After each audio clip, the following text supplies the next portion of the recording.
So we've gotten a number of questions about microphone techniques. As most of you who have been paying attention, I hope you all have.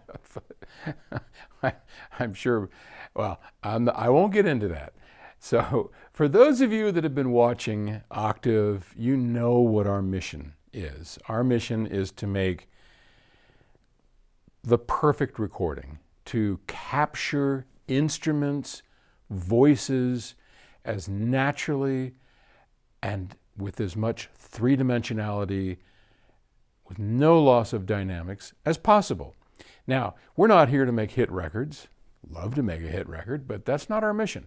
Our mission is to record everything in DSD. We do everything at 256 DSD, which is running at about 11.2 megahertz. And when we do a 32 channel recording, the poor computers, that's rough stuff. But part of accomplishing our mission to make such great natural sounding recordings comes with a bit of a challenge to get the microphones placed correctly. And one of the ways we do that is by using, as I've talked about before, a stereo microphone or a stereo microphone configuration. And one of the most popular configurations for stereo microphones is called a Blumlein microphone. And this is the classic C24 by AKG, and it is a Blumlein setup. So what is a Blumlein? And who is Blumlein?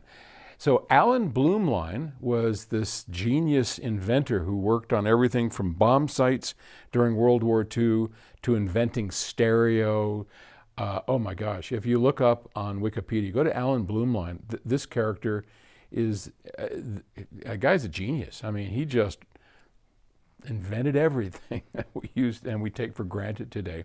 And one of the things he did, which is now called the Blumlein effect, is basically taking two microphones and putting them at angles like this, okay, and in a figure-8 pattern.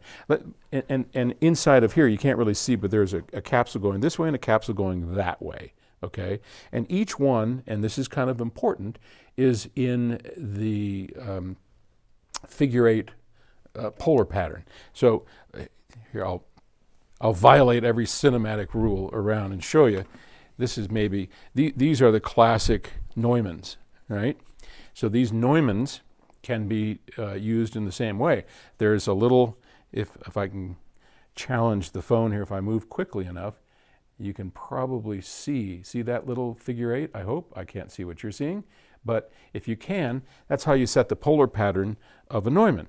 There's a little switch over here, mechanical switch, all right? And that means that the pattern this microphone's picking up is like this, and then like this. If it were a speaker, it would be called a bipole, because these are all in phase, right? So a bipole speaker has speaker drivers on the front and speaker drivers in the rear, and it makes this figure-8 pattern, okay?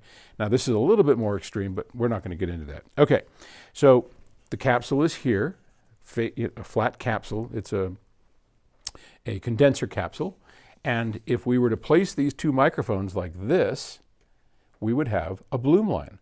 And what would happen here on this piano is this one captures everything from this direction and that direction, and this one captures everything here and here.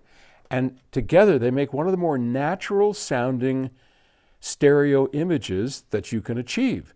Now there's other ways of doing it. You can place them like, I think that's called the XY technique, but we very much like the Blumlein technique, which is, if I can get over here through all these microphones, and it looks like that. Okay, so this setup that we have here is one of my favorite for recording the piano, and you can see that we have the microphone here. Now we're still working on placement.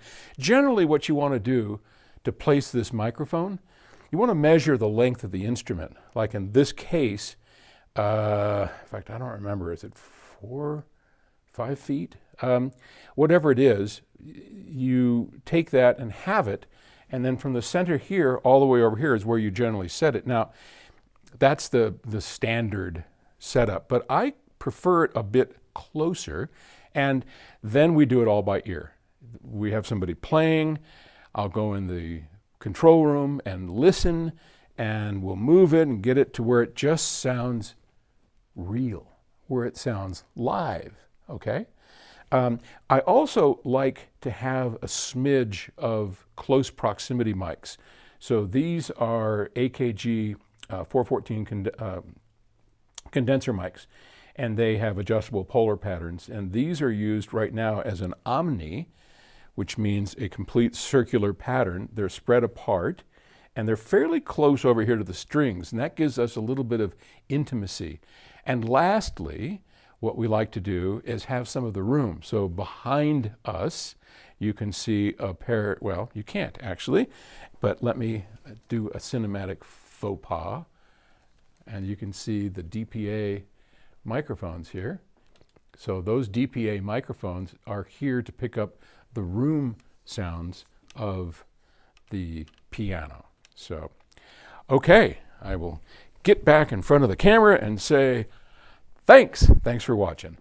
And I appreciate your support of Octave Records. Okay, bye.